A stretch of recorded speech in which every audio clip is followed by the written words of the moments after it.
Roberto Pittoni è uno dei liquidatori che sta seguendo l'epilogo di Cocca. Quali sono gli ultimi aggiornamenti in attesa appunto dell'udienza di omologa che è fissata per il 29 ottobre?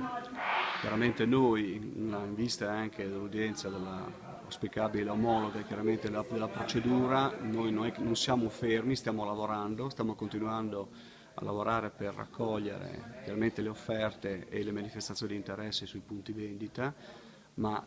questo significa molte cose, significa anche e soprattutto fare veloce, molto veloce per predisporre a quello che sarà poi l'attività del commissario liquidatore, presumibilmente nominato immediatamente all'atto di omologa tramite la dottoressa Cella, che dovrà dare esecuzione sostanzialmente a un po' tutte le vendite agli atti per la liquidazione di tutti i punti vendita sui quali ci sono state le manifestazioni di interesse. Quindi sostanzialmente il lavoro è diretto proprio a predisporre nel più veloce tempo possibile tutte le manifestazioni come quella odierna, che vanno chiaramente a dare un messaggio positivo di promozione e di pubblicità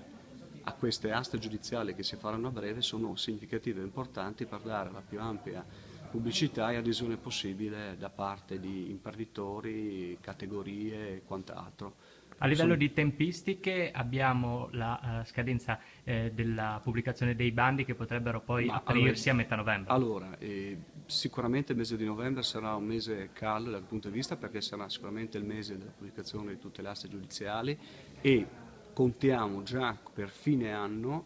di riuscire a fare già tutti gli atti previsti per gli eventuali negozi sui quali già ci sono state delle offerte irrevocabili o comunque le manifestazioni di interesse, tramite chiaramente sempre il meccanismo delle aste giudiziali. Al momento sono una quindicina quelli che sono già presenti con offerte opzionate nel piano concordatario, più altre 5 che Esatto, sarebbero avvicinate negli ultimi tempi. esattamente, che sono avvicinati agli ultimi tempi, grazie al lavoro fatto da noi Collegio dei Liquidatori negli ultimi mesi abbiamo ulteriormente ampliato il numero di punti vendita, contiamo che in quest'ultima fase importante dell'asta giudiziale ci possa essere ulteriormente altre manifestazioni e puntare al più possibile chiaramente a collocare tutti i punti vendita